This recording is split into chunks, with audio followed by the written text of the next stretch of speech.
झारखंड के पारा शिक्षक लगातार अपनी मांगों को लेकर प्रदर्शन करते आ रहे हैं। फिर एक बार उन लोगों ने राजभवन के समक्ष धरना दे दिया है और आमरण अनशन पर बैठ गए। क्या कुछ उन्होंने कहा, आइए आपको सुनाते हैं।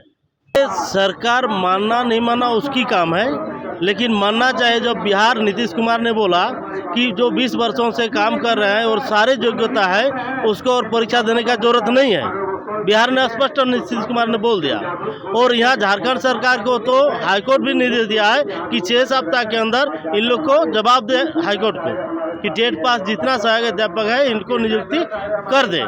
महाधिवक्ता का भी राय है कि टेट पास जो सहायक अध्यापक ऑलरेडी शिक्षक का पूर्ण योग्यता रखते हैं और 2012 में जो टेट पास किया उन लोग का नियुक्ति किया और 12 के बाद 16 में जो हुआ उनको भी नियुक्ति होना चाहिए, करना चाहिए। बल्कि कूटनीतिक चाल करके इंसान है, इंसानियत नहीं दिखा करके झारखंड को बरगलाने का काम कर रहा है और हम लोग को बर्बाद करने का काम कर रहा है। शिक्षण कार्य करना है, बच्चों को एजुकेशन देना है, उल्टा आंदोलन करना पड़ रहा है।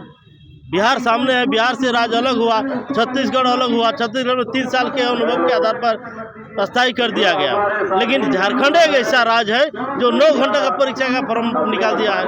अब सचिव बन गया है, सरकारी शिक्षक सेवानिवृत्त होते हैं और उस पद में पारा टीचर को दिया जाता है सचिव के पद पर। उस समय रोस्टर और नियम सरकार को दिखाई नहीं पड़ता है। उस समय रोस्टर बोलता है, जब वेतनमान देने की बारी आती है तो बोलता है आपका नियमावली में रोस्टर में नहीं है। तो रोस्टर में नहीं है तो सरकारी सचिव जो मास्टर रहते हैं वो रिटायर होते हैं, सेवानिवृत्त होते हैं, उस समय पारा टीचर को दिया जाता है 80,000 वाला पद में और 15,000 16,000 मिलता है और 24,000 25,000 BRC जाना आना होता है।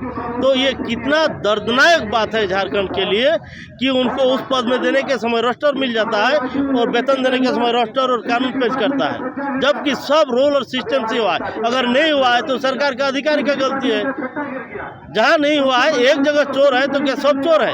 तो एक को चोर समझता है, सबको चोर समझ लेता है, लेकिन अच्छा को तो अच्छा बोलो, लेकिन ये नहीं करता है। इसलिए झारखंड सरकार से अनुरोध है, अधिकारी से, आप मनुष्य है, मनुष्यत्व निभाइए, आप इंसान है, इंसानियत निभाइए, आप एक अधिकारी हैं, अच्छा मानवता विचार के साथ हाईकोर्ट का और महाधिवक्ता का विधि विभाग का जो राय है उस राय के अनुसार हम लोग को सीधा वेतनमान डायरेक्ट 12 के अनुसार नियुक्ति कर दे। यही आग्रह है, यही अनुरोध है। मेरा नाम दिलीप कुमार महतो, बोकारो, सहायक अध्यापक संघ। हम लोग टेट सफल सहायक अध्यापक हैं, पारा शिक्षक जिनका नामकरण किया गया है सहायक अध्यापक। हम लोग राजभवन के समक्ष यहाँ धरना दे रहे हैं, आमरण अनशन पर बैठे हैं। कुछ साथी हमारे आमरण अनशन पर बैठे हैं जो कि 24 घंटा लगातार रहेंगे जब तक कि हमारी जो मांग है वेतनमान और 50% आरक्षित सीट पर हमको सीधा समायोजन हम चाहते हैं। अभी आप देखेंगे कि आपकी सहायक आचार्य नियुक्ति नियमावली निकली हुई है जिसमें हमारे लिए टेट पास पारा टीचर के लिए 50% सीट आरक्षित है।